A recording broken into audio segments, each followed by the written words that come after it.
Good evening and welcome to the first ever video blog of Parkinson's Perspective. I've been wanting to do this for a while and have just kept putting it off. So there's no time like the present. Let me tell you a little bit about myself. My name is Carol Kennedy and I am 62 years old. I do have Parkinson's. I was diagnosed in June of 2020 during COVID. But I wanted to do this. I want this to be very positive for the most part. Parkinson's is not always a positive thing to deal with, but you know, you can find positive in everything. And sometimes it's just finding how to do something new. And this is my something new right here. So I'll work on becoming a little more professional with it. I've got to find me some way to hold the camera that doesn't shake, for one thing. So I wanted to do this just really to be very positive about it, to give people information, to share my perspective of Parkinson's. And then I want to hear from you. I really do. I'm going to share this on YouTube, and I hope that my friends who are watching will share it out to others they know that have Parkinson's, to caregivers. I'd love to be able to hear the perspective from you. If you have Parkinson's, the caregiver's perspective, therapists, occupational therapy or physical therapy, weight loss. Oh my goodness, there's so many things we can talk about. Sugar. I've recently learned that if you have Parkinson's, you crave sugar. And look at me. I eat sugar. So, you know, ways to maybe beat that, the best diet we can eat, what you do for exercise, especially if you fall down like I do, different things, you know, that are going on in your life, ways that we can help each other. I really want this to be positive, but sometimes you have to cry, and I've learned to cry about it recently, and that's okay. A little bit more about me. I'm not a doctor. I don't pretend to be a doctor. I think you probably got that from my introduction, but I do have a master's degree in educational leadership, which is your principal certification, and I never used it because I immediately finished that degree and then started on a master's with special education.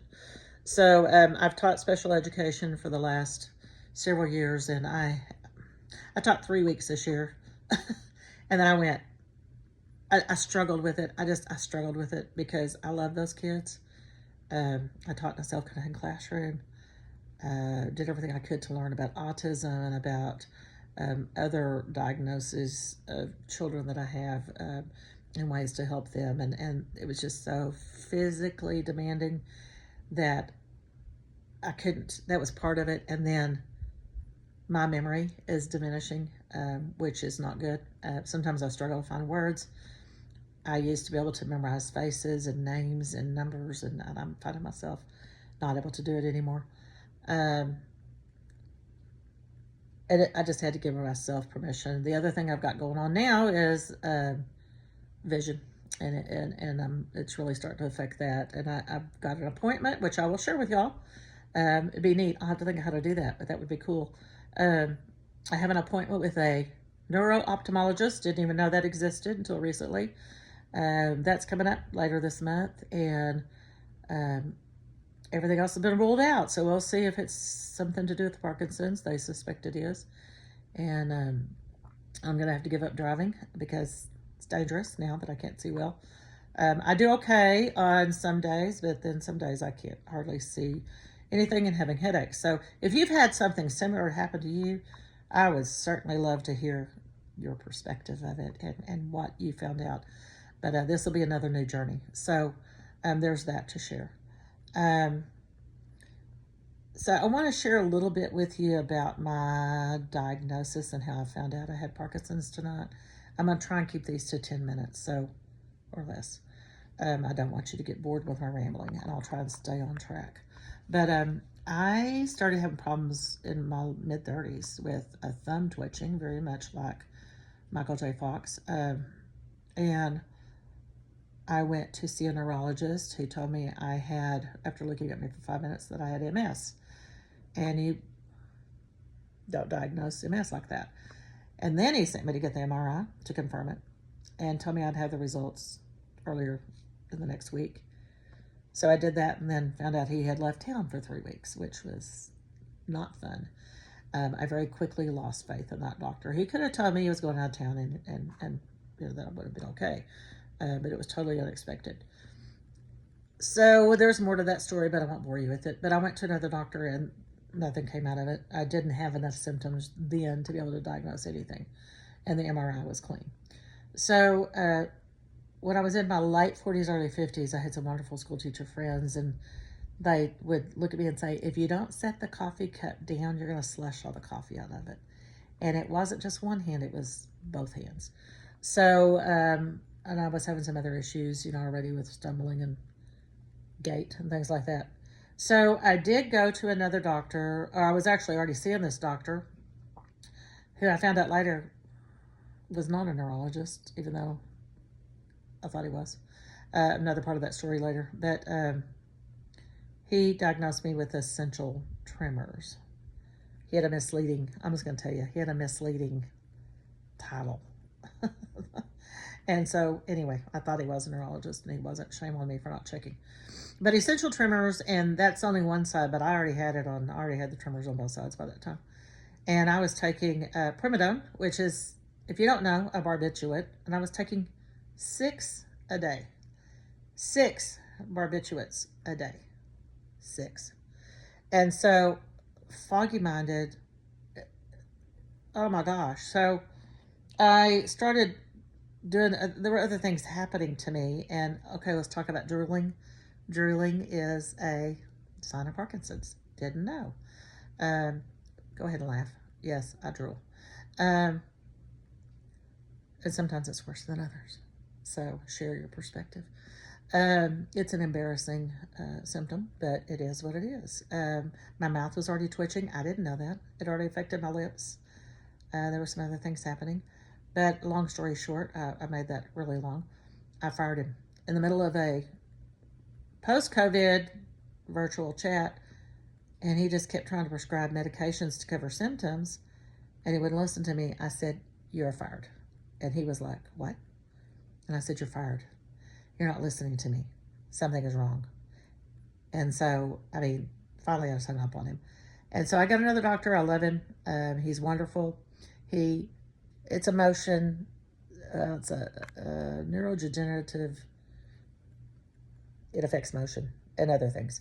But they give you tests that, like walking across the room, and I walked down a hall. He said, "You're not swinging your right arm. It doesn't swing back and forth." And he pointed out that I was walking like with heavy feet. Sometimes my feet feel like they're in cement, and I pick up cement blocks. And then he did some other tests with me, which I miserably failed, but showed that I had Parkinson's. So since then, I've had a DAT scan. If you haven't had one, find out about a DAT scan, because that's now a diagnostic tool which shows Parkinson's in your brain, specifically for that. They're not everywhere. You may have to travel to get one, but it's worth it to know for sure. And then, of course, MRIs, which show nothing. I'm fixing to have another one because of the mental decline, to see if there's Lewy body dementia going on. And then, of course, the visit to the eye doctor. So we shall see where that goes. My whole thing out here, really, just share this. Please share this video. I'm going to put it on Facebook. I'm going to put it on YouTube. Follow me if you want to. Subscribe, whatever you call it. Share your ideas with me. If I can get people on here, I don't know how to do it yet, but I would love to have guests in the world of Parkinson's, whether that be another Parkinson's patient or a caregiver or a therapist or a doctor or whatever we can get. Michael J. Fox. Come on, Jay. Come on, Michael J. Let's go. I butchered his name. He's not coming. Anyway, please share this out, and just know, take one day at a time.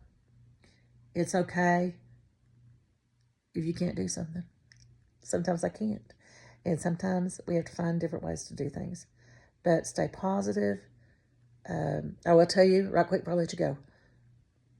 I have put my name out there to participate in clinical trials for stem cell treatment. I think that shows a lot of good possibilities for not just Parkinson's patients, but other areas.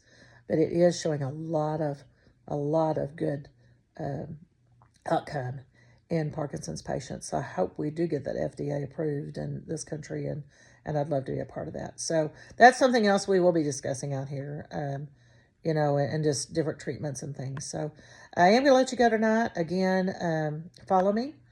Look for another video here in a couple of days. I don't want to flood the internet with them, but every 2 or 3 days I'd like to put one out here, and we'll just hopefully keep it going. Make a positive change. Parkinson's perspective. I can't say it. Oh my gosh. Why did I name it that? Let's try it again.